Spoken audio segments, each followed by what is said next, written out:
As we stand beneath the mid-May skies, something stirs, quiet yet unmistakable, my friends. Venus, having traced and retraced her steps through the bold fires of Aries, finally moves forward, leaving her post-shadow integration phase, no longer glancing back. Meanwhile, far slower and deeper in the cosmic clockwork, Saturn enters Aries and meets Neptune. Discipline embracing dream, fire meeting the fog. This is a moment of sacred contrast, swift beauty, untethered, and ancient forces converging in the crucible of becoming. A time to balance desire with devotion, vision with structure. The cosmos asks us, what are you brave enough to dream and patient enough to build? Because Saturn demands patience, okay? Saturn just doesn't come into our life and go, oh, hey, here it is. No, Saturn wants us to be patient. It wants us to claim something that no longer is serving us there so we can build a new path forward. Now, the Saturn-Neptune conjunction in Aries is something we've talked about many, many times, and I mentioned only briefly the Venus retrograde conclusion, the true conclusion, which is when Venus leaves her post-shadow integration phase. Now, that happened May 15th, which I'm recording this on May 15th, so I'm not really sure when I'm going to release this, but it's over, my friends, and that's what we have to realize about retrogrades, by the way. If you guys are kind of new to astrology, potentially, retrogrades are not just when the planet goes retrograde. It is the weeks leading up to the station, right? Because those weeks leading up are the same degrees the planet will move backwards over. And then when the planet goes direct again, all those weeks after the retrograde, quote unquote, it has to move all the way back to its original degree that it originally went retrograde at. So as of May 15th, Venus made it to 10 degrees Aries once again. And this symbolizes the end of everything we've learned, went through, and have integrated, hopefully, with that Venus story. So we all know Venus represents harmony, pleasure, beauty, creativity, relationships, right? Anything that can bring us love, beauty, joy, harmony, pleasure, okay? That's baseline what Venus is all about. So those early degrees of Aries going into the late degrees of Pisces, so wherever Aries is in your birth chart and wherever Pisces is in your birth chart, this was the story. These are the themes of life. So let me know where Aries is for you. Let me know where Pisces is for you. And do you have any Venus retrograde stories? You know I love when I ask questions. You know I want to read your comments. So what did you go through during the Venus retrograde? You know, I think I've shared my stories so many times here. Like, my Pisces is the 5th house of creative energy, creative expression. Of course, we all know the 5th house has a ton of other significations. But in my case, when Venus got back into the 5th house of Pisces for me, I was very much in a mental space of like, okay, I need to get more creative in something in my life. Like, there's some aspects of my life that needed a little bit more attention on how I could be more creative and more self-expressive. And for many of you who know me as like a YouTube person, like, you probably go, well, Joe, you kind of already are very self-expressive, but in my world, it doesn't necessarily feel that way all the time. And there's a lot of other things I do that involve creative energy and, mapping out things that I want to manifest in the world. And that's a very creative endeavor. And then, of course, the 6th house for me is Aries, which, again, having a massive activation with Saturn and Neptune, with my North Node at 3 degrees. So there's a very powerful emphasis on bringing more harmony and pleasure to my work, my daily routines, and also finding more harmony within myself and within my relationships, of course, all relationships of all kinds that are involved in my life, to kind of understand the beauty of them and to find the deeper harmony and pleasure within everything so I can enjoy my life better. You know, Venus wants us to enjoy our lives. So yeah, guys, today's video, I want to go over a little bit of this Venus retrograde integration phase. I just want to talk a little bit about it. This isn't going to be a long video, I don't think. We may talk about the decans a little bit of Aries But we're going to talk so much more about the Decan work, in the future, especially with Saturn and Neptune beginning their very long journey through Aries. But they're both starting off in the first Decan, right, of Aries, which is ruled by Mars, which is associated with the Tower card in the tarot, but it's also very much associated with that Two of Wands. And for those of you who are new, the Decans are subdivisions of the zodiac, and each one of those subdivisions is ruled by a minor arcana tarot card. And we use these decans as a magical practice to get a little bit more clear and intuitive on how a transit may affect us or the world. Now, it's amazing when we really study these decans, because it really does kind of like show us, like, okay, well, this is definitely what's manifesting in the world.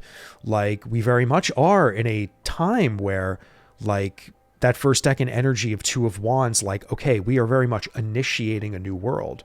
We are looking out at the world with eyes of conquest and initiation in the highest of senses. That first Decan of Aries ruled by Mars, where Mars is like the ruler of Aries as well. So this is a decanic dignity moment for Saturn and Neptune.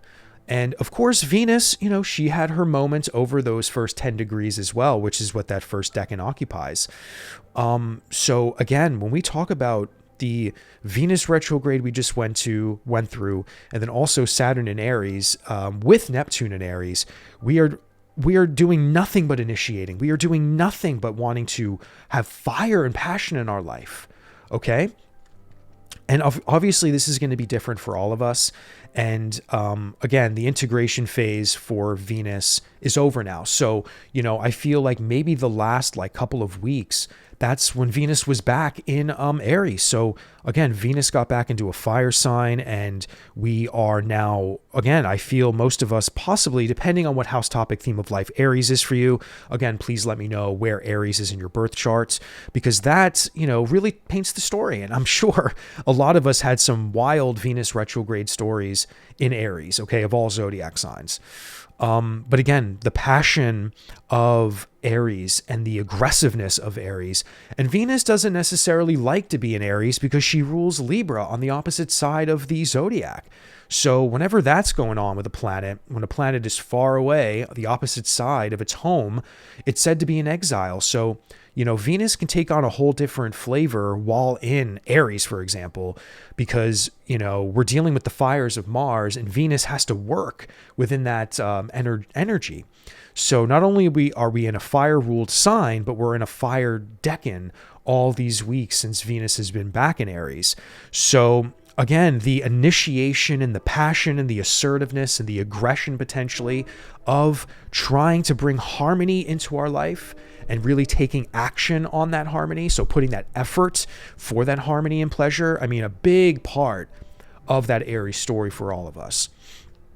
And again, Saturn, guys, we are talking about structure, stability. We are talking about boundaries. We are talking about literally making things real. Saturn wants to make things real. Neptune wants to dream and inspire and create on a deeply spiritual level.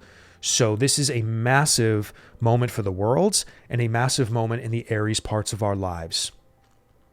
But before I go any further, my friends, I would just like to say that if you're enjoying this video thus far and you would like to support me and the channel here, I would love if you could consider subscribing to the channel, liking the video, leaving a comment. All that stuff is just amazing for the channel's growth. And I know that there are so many people that are finding the channel here and gaining so much from it. I'm just so honored to be someone who people listen to and am offering the insight that a lot of people are looking for in the world, I guess. So, the more engagement the channel gets, the more people find the channel, the more community building we have in the comments. And I would just really appreciate if you can engage with the channel like that. The subscribes and the likes are very important. But other than that, I leave this middle section of the video for any announcements. I don't really have any announcements today, guys. I'm working behind the scenes in a really big way for putting together classes and courses in the future. So I'm always doing research on what people want to learn, like let me know what you're interested in learning, by the way, like fundamentals of astrology, like tarot stuff. Like, what do you guys want to learn from me? Let me know. And yeah, I don't really have any other announcements, to be honest, at the moment. I'm just doing a lot of work behind the scenes right now. But yeah, so without any further rambling, let's just get back into talking a little bit more about the Venus retrograde integration phase, and of course Saturn and Neptune's conjunction, and then like offering some maybe practical guidance and insight for y'all. Okay, so when it comes to Venus retrogrades or any retrogrades, this integration phase is very, very important, because it allows us to reflect on the lessons we've learned and what we had to go through. And hopefully we leave retrograde cycles with a little bit more wisdom and knowledge so we can take that into our future selves. Okay. So, I mean, that's really what retrogrades are all about. They are moments that we are fated to have throughout our lives. And Venus retrogrades only happen about almost every 2 years. So when we get a Venus retrograde, we are dealing with a reflection on relationships, of things that bring us pleasure. Sometimes we can get a little depressed. Sometimes we can get a little blue. And the integration of lessons are really like the flavor of all retrogrades.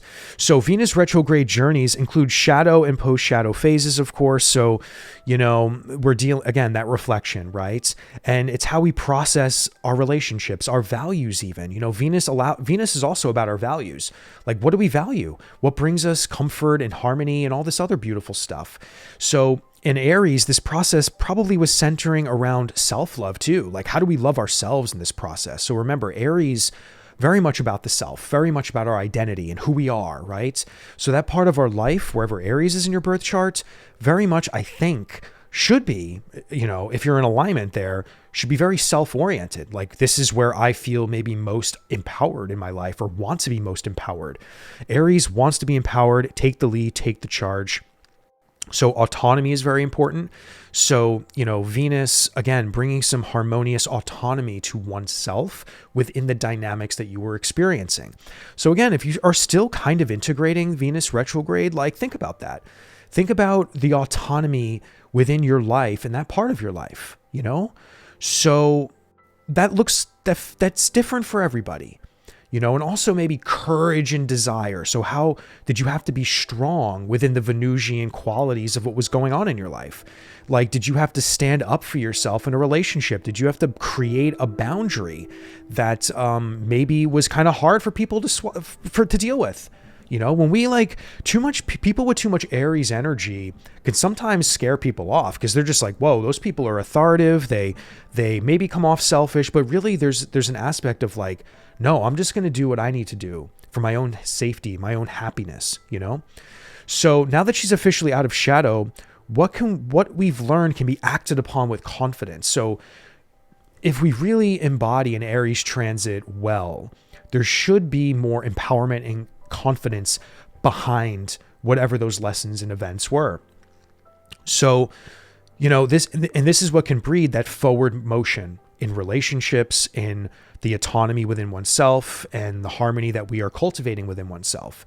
So that forward motion is very important for whatever we were stunted or delayed or put up in a review with, So Aries boldness reignited in the Venusian sense is really what we should be feeling right now as we head towards the end of May and as Venus makes her way towards Taurus. So Venus in Aries doesn't wait for permission. So that's something else we have to understand about Venus in Aries, that, there is a kind of boss bitch kind of, and I excuse my language, but there's like that boss vibe, So, it's, taking control over our lives and like really being that boss mama, you know what I'm talking about? So, or boss dad, you know what I mean? Whatever the gender we want to go with here. But like, we're talking about not asking for permission, just becoming that boss within this space now of our harmonious Venusian essence in the Aries part of our life. So, taking this initiative in whatever we went through is very important. Now, again, if you guys have any really empowering stories involving this Venus retrograde situation that we all went through. And please, guys, don't be shy. I monitor the comments. I make sure I remove any negative or out of line folks. So share anything you would like, because I love reading them, and and there's a lot of support down there. So, because I know some of us go through Venus retrogrades and they're not the most pleasant. And yeah, as far as Venus's creative impulses, I mean, again, I feel some of us might have had a more creative route here, or a more spiritual route even, potentially. So, and especially now that Neptune is involved. So Venus got back into Aries and Neptune was there. So there was an immediate connection with this ethereal, creative, spiritual essence. So as soon as it got back into Aries, there might have been that awakening. There might have been this feeling of inspiration or spiritual essence somewhere. You know what I mean? So, igniting this fire, passion projects, again, getting more insight on creative or spiritual stuff, again, I feel could definitely be a part of this integration phase. So maybe ask yourself, where can you connect a little bit more deeply in a spiritual, inspirational sense? Is there anything that you can offer to that Venus story that can use a little bit more spirit? You know what I mean? Now, guys, I've made 2 videos on Saturn going into Aries. So, and now we're finally having that moment where it conjuncts Neptune. Okay, so I have a video already out on Neptune and Aries, and I have 2 videos out on Saturn and Aries. So this is just kind of a brief reminder and some extra insights, I think, that can be maybe beneficial for us. So Saturn and Aries themes demand action and accountability. In Aries, where we previously acted impulsively. So Aries rules independence, and Saturn tests and strengthens these qualities. So we need to get stronger and understand the qualities of structure in the Aries part of our life. Okay, so Saturn wants us to be disciplined, and things are going to take time to build and to birth new structures and foundations. Okay, so this conjunction with Neptune, it's a rare and powerful alignment. Okay, this doesn't happen all the time. It's my God, the last time Neptune was in Aries was 60 years ago. So think about how rare this is. So this rare, powerful alignment, Neptune dreams, dissolves, and idealizes, and Saturn grounds, tests, crystallizes. So together in Aries, this union can feel like dreams that demand a blueprint, a spiritual awakening that requires discipline, and disillusionment that births new structures. So this is really powerful, guys. We are going to dissolve a lot of things. Okay, so don't get it twisted. There are going to be things that just fade away and dissolve because there's going to be a new building to be built. So I'm just getting a vision of a building becoming demolished, okay, and just disintegrating in front of our eyes. But at the same time, there is a crew ready to slowly build a new skyscraper. And this skyscraper is going to be a beacon of light and of fantastic future for us all. So dreams that demand a blueprint. Okay, spiritual discipline that requires us to wake up every day and meditate, or to adopt a shamanic practice. I mean, that's the thing, guys. I've throughout all of my years of spiritual training and energy work, I've explored all the modalities you can think of, probably, while on my awakening journey throughout the last decade of my life. And of course, I've always been innately intuitive since a boy, but I mean, for me, my mystical journey has always evolved. And I know in the Aries part of my life, that 6th house of daily routine, service to others, my health and wellness, getting more in tune with how I come to the world, my students, you folks, on bringing these shamanic understandings and the daily ritual and things we can do to better our lives in a disciplined sense is going to be how we navigate the terrain of this world. The world is going through radical shifts. We all know this, and we all don't know what's going to happen in the specifics of that all, but it could get ugly.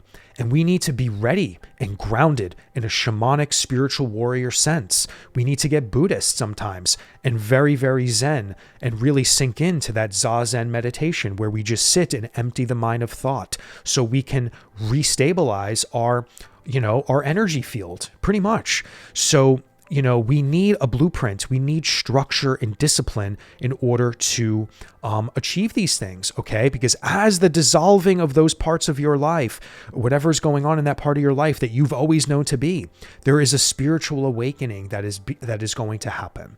And while Saturn is conjunct Neptune for well over a year before Saturn gracefully moves on further into Aries, this is the true 12 to 15 month period through the beginning of summer 2026, where we have this massive opportunity to pray to Saturn and Neptune, to meditate into Saturn and Neptune with some astrological magic and intention. And if you guys want to learn more about astrological magic and shamanic magic involving how we can work with astrology, that is like kind of a behind the scenes woo-woo thing I'm all about. So let me know if that's something you'd ever want to learn from me in the future. But this is huge, guys, because we need to use the force of Neptune and the spiritual understanding and awakening, and then the trust and faith we need to manifest something new there. We need that spiritual discipline. We need that shamanic astrological magic practice every day of our life to work with this, to manifest what we are desiring in that part of our life. We all have a new dream that is being asked to be birthed in Aries, okay? And Saturn wants to be here for the next year or so while they're conjunct to structure this together. Now, it may be confusing, it may be a little foggy for some of us, okay? Which is why this is such a important year, or a little bit over a year while this conjunction is happening, because this is where we're going to kind of get all of the building blocks together, okay? So I hope that makes sense, okay? And I've talked about this a lot so far, so definitely look into the other videos I've produced if you want to learn more about my perspectives on Saturn and Aries. But, some global collective stuff involving this, questioning idealism and pragmatism and leadership. So again, there's going to be a lot of shifts politically. There's going to be a lot of things that things change, a lot of structures that get dissolved, okay? And that includes all aspects of politics. We just had a new pope elected. Okay. He seems to maybe be moving in a more progressive position, progressive, all things considered, for what the Catholic Church is known for.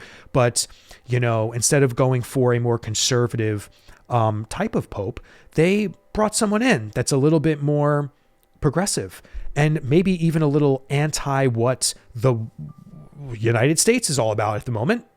So we're dealing with Neptune, a very spiritual force, kind of dissolving an old structure of being, an old way that the church possibly was running itself. So there's a lot of stuff going on. The rise of visionary leaders and the collapse of false idols. Listen to that. The rise of visionary leaders and the collapse of false idols. Let's keep our eyes out for that one, okay? Let's keep our eyes out for that one, because the age of Pluto and Aquarius is going to demand visionary leadership that counteracts and destroys old world thought.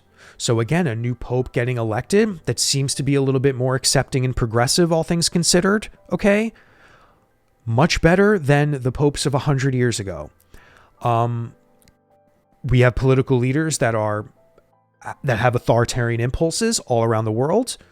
Warmongers, people who are corrupt and trying to make tons of money. We are now looking at those folks as being propped up as false idols for a lot of people. But there's also an awakening happening, a realization happening that needs to stop. Okay. And then the people that want to follow that bullshit, whatever, that's on them. They'll wake up eventually or get hurt enough in order to feel the burn, So so I just want to give some guidance here now to conclude this video. Anchor your desires, okay? Anchor your desires. This is very, very big. This may have something to do more with the Venus retrograde integration phase. Giving yourself permission to go after what you want, okay? What you desire. So think about what you went through. Think about your retrograde story. What do you want now?